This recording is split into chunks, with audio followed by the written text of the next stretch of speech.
And so I think if we target that insecurity of self-image, this whole need to uphold the self-image that people want us to be, it's a fallacy. I've only told this story 3 times in my whole life. So this is a little bit hard for me, still it is.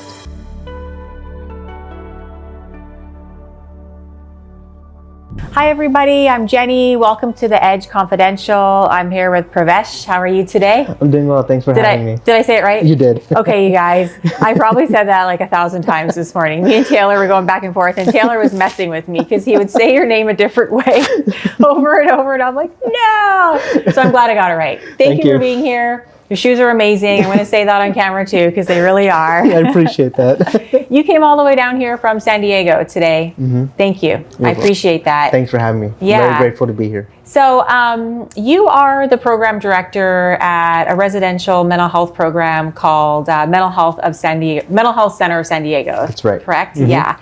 So I'm super curious, what got you in that field? Did you have struggles of your own, or? I did. I have long-term struggles, with not just mental health, with anxiety, depression, but I've also had issues with substance use, and so I've had various experiences. I'm only 27 years old, right? And good for you. Man, I wish I was. Yeah, you got it going on for 27. I appreciate that. But at 27 years old, the reason why I am on a good path now is because my life tanked that quick and that fast. And so, I guess, yes, there's always that metaphysical question of what's your rock bottom, right? I guess rock bottom doesn't really exist, right? Rock bottom exists when you put the shovel down. And believe me, rock bottom always has a basement. So what was the pivotal moment for your using and drinking? I've only told this story 3 times in my whole life. So this is a little bit hard for me, still it is. I went to a ledge to end my life. And I was going to, but my mom called me.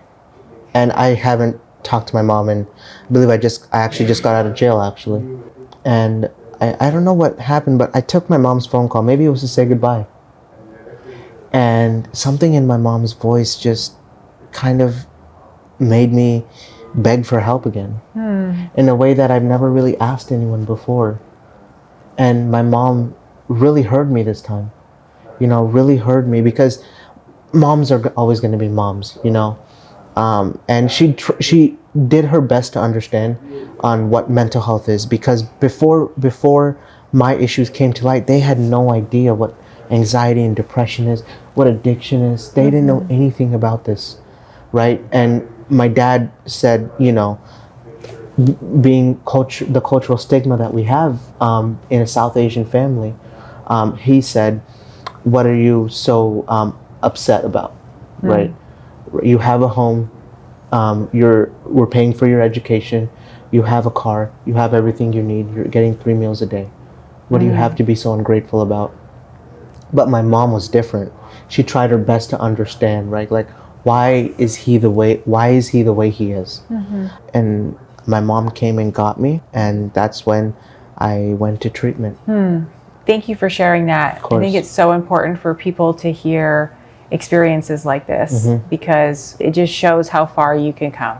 It's amazing where our lives can take us when we put that shovel down. Yeah. So switching subjects a little bit here, I know you're also passionate about the homeless population. So what is most misunderstood about the homeless population? The most misunderstood thing is that there is always going to be an uneven distribution of healthcare for people struggling with mental health. And that's why a majority of the homeless population are either people with schizophrenia or people that have long-term untreated serious mental illness, also commonly known as SMI. And so because it's so long-term and untreated, and because of the uneven distribution of healthcare in this country, right, 67% of Americans don't have the access to the healthcare of what we've seen in our private care. 67% of Americans don't have access to proper health care. Even with the Affordable Care Act Even passed with in that, 2010, people still do, 67% of Americans are still uninsured and have lack of resources. And that's an unbelievable number, you know, is. and it's absolutely heartbreaking. It is. Because, yeah, you see these people on the streets all the time, and more times than not, it's mental health. Like there's, you know, and untreated, or, you know, they don't have the resources. So in your mind, what do we need to do to work on homelessness? I think for us, it's us providing education. It's us advocating for funding to be able to research into how we can help this. And I think there's a common thing, no one talks about it.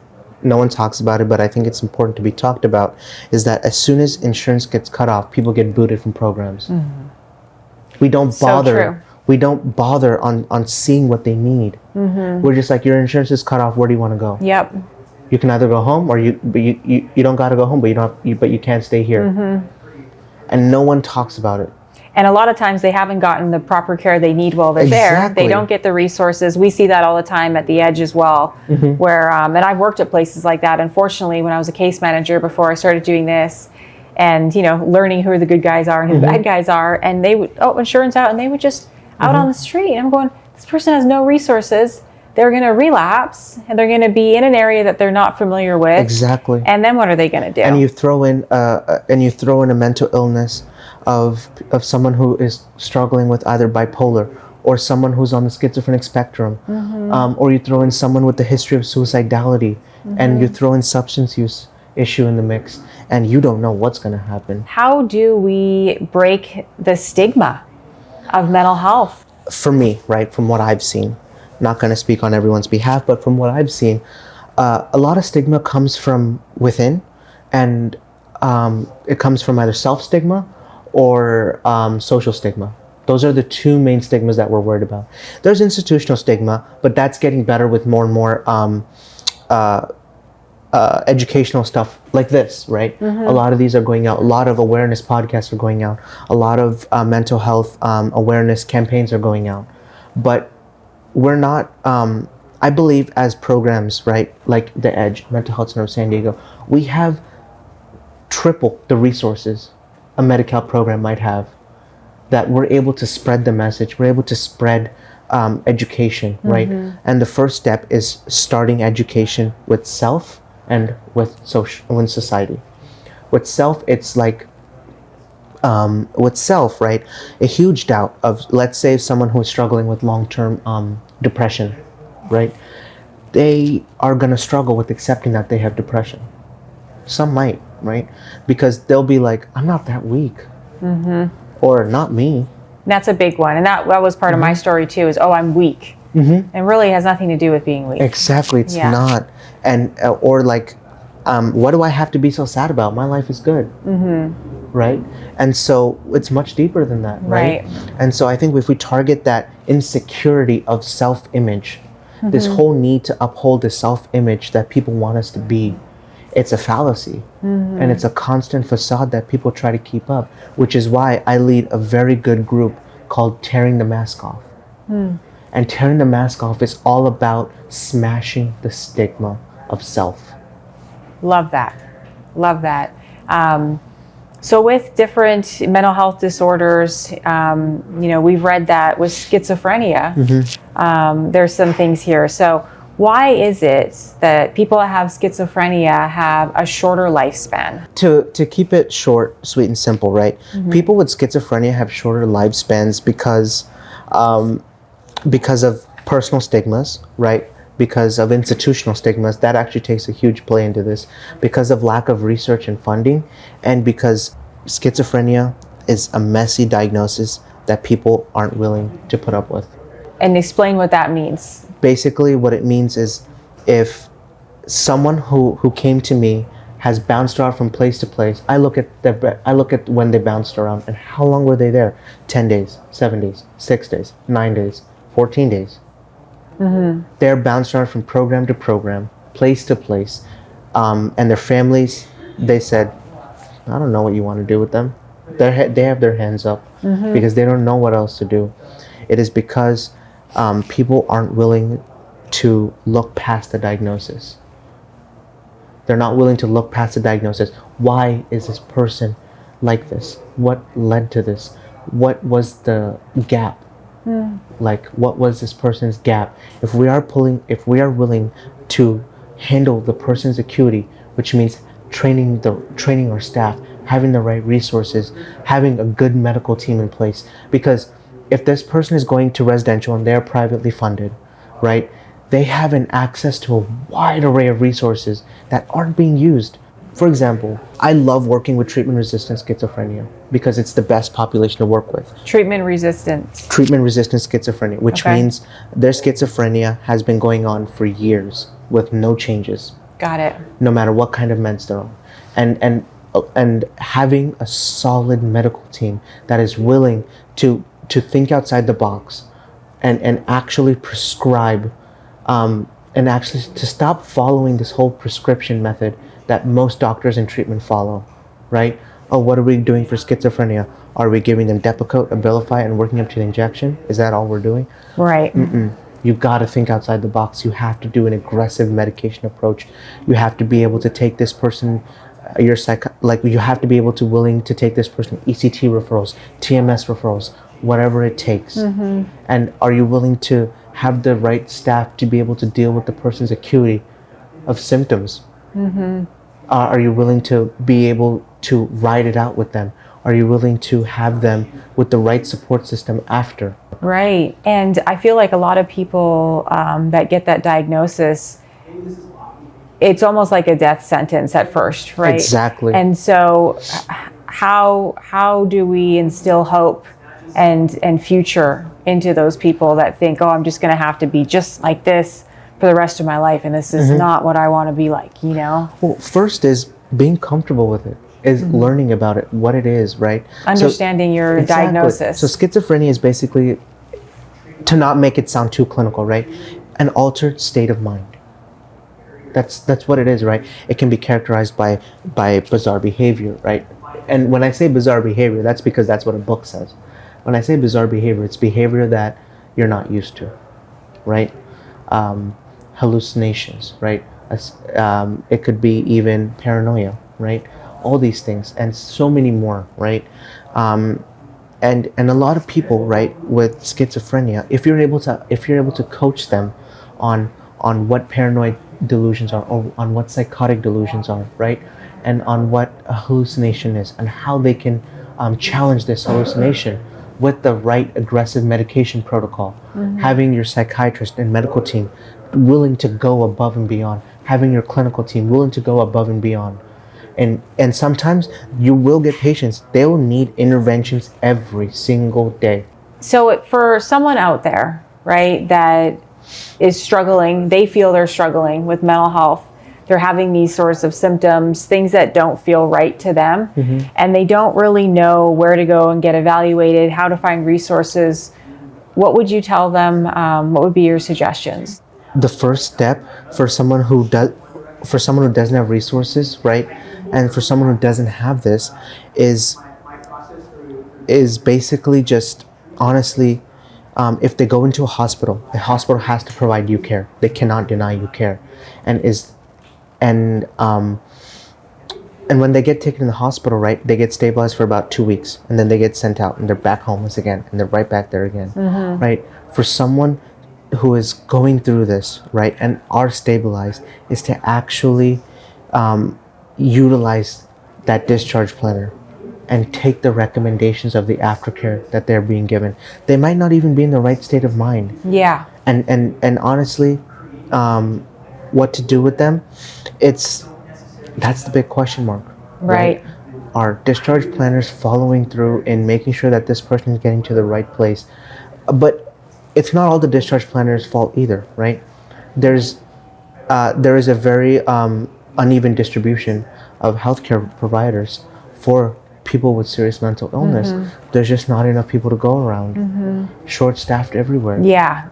Social workers are short-staffed everywhere. Hospitals are severely short-staffed. Right. So we need to throw more funding into being able to pay these social workers more.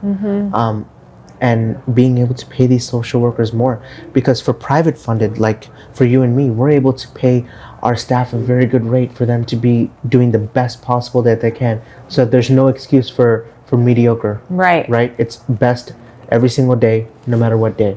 But social workers, they're underpaid, overworked. Not okay. Not okay. Yeah, at there all. shouldn't even be a sentence. It shouldn't. Yeah. So yeah, Like, we definitely need for more funding. A social worker in a hospital can have a case of up to 40 people. And how are they really going to help? Is there a quality of care? The way they need to be helped. It's a factory right. at that point. Yeah. So with substance abuse, for people out there that like the mental health, if they don't really know for sure they have a problem or not, like how does someone know if they're addicted to pills? I think if someone knows they're addicted to pills, I think the key word for there is dependency, right?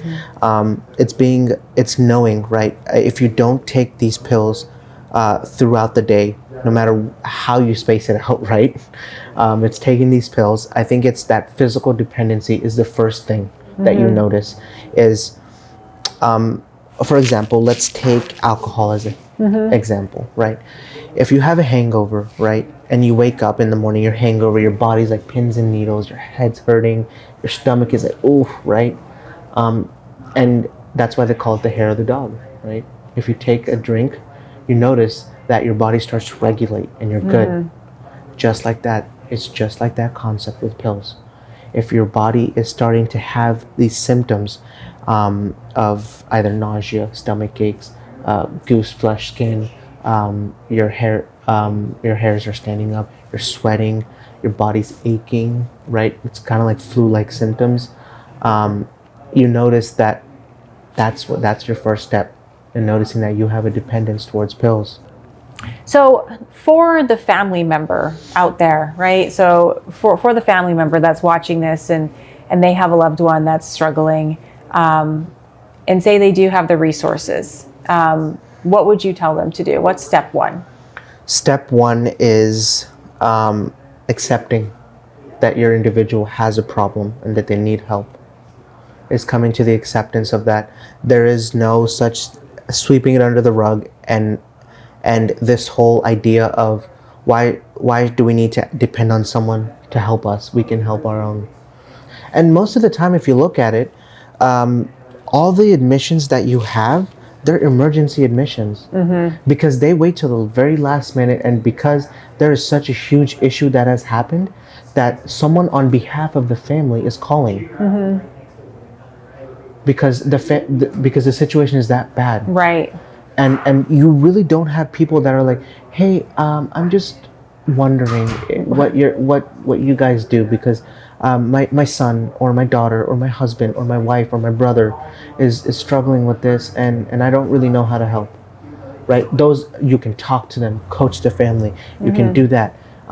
Use interventionists if necessary, you know, and being able to cultivate that education with them and then plan this person out and coming in. See, those admissions are successful. So for you, how do you take care of yourself? Because you have a very stressful career.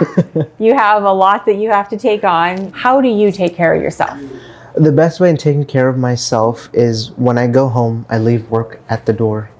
Being a director of programs, it's hard, you know, because I'm on call for situations, but it's leaving the emotions I deal with that work at home so I don't bring it past the door. That's the first step, right? Now I could give you the whole cheesy line of, oh, I put my phone on do not disturb and, you know, I put on a nice show and I make myself nice food, right? But you're still having that same emotional state of mind, right? Because yes, you distract yourself, but when you wake up in the morning, you're going with that same emotional mind, right? And so the first step is to leave that emotions at the door and knowing that work is work. I'm about to walk into my home and I do not want to bring that feelings of sadness and heartbreak that I face or the stress into my house. So being intentional. Exactly. You know, that intentional thought process. Okay, so final thoughts. What do you want people to know the most about you and the work that you do? If you could leave everybody with thinking about one thing, what would it be? The first thing is is understand that mental health is a very normal thing. Is having mental health struggles is very, very okay.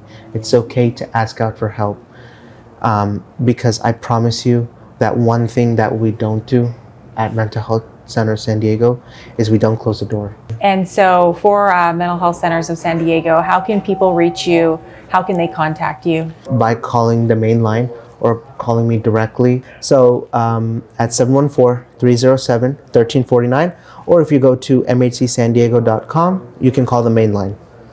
Thank you so much for being here. Thank you for the amazing work you do. I absolutely love your program. Thank you. Definitely want to work closely with you guys. So I really appreciate you. Thanks for coming on. Thank you for having me. Okay. All right, everybody. Thanks for tuning in. We'll see you next week. Bye.